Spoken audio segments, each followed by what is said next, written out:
एकीकडे विठ्ठल कारखान्याची सुरू असलेली वाटचाल गाळप हंगाम दर हा चर्चेत आला जातो आणि दुसरीकडे विठ्ठल परिवारातील जे जुने नेते आहेत ते माजी संचालक आहेत, गाव नेते आहेत विठ्ठल परिवारातील, यांची भूमिका मात्र अजूनही तटस्थ आहे. अशा वेळेला तुम्ही त्यांना काय आव्हान करता? नाही, तुम्हाला तटस्थ भूमिका कुठल्याही माजी संचालकाची दिसलेली मला तर बघायला भेटलेली नाही.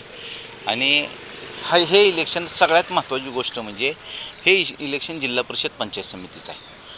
तुम्ही फोकस जिल्हा परिषद पंचायत समितीवर ठेवा. हे इलेक्शन कारखान्याचं इलेक्शन नाही. त्यामुळं मूलभूत गरजा ज्या शासन तुम्हाला देणार आहे त्या मूलभूत गरजावर आपण बोललेलं योग्य. आपण ते कशा पद्धतीने त्याचा विकास करू, निधी कशा पद्धतीनं आणू, मी ह्या पदावर असताना मी किती निधी आणला, मी किती प्रगती केली, तशाच पद्धतीनं तुम्ही बोलला तर योग्य राहील. कारखान्याच्या इलेक्शनच्या वेळेस कारखान्याच्या इलेक्शन बाबतीत बोललं तर हे चांगल्या पद्धतीचं सोयीस्कर होईल.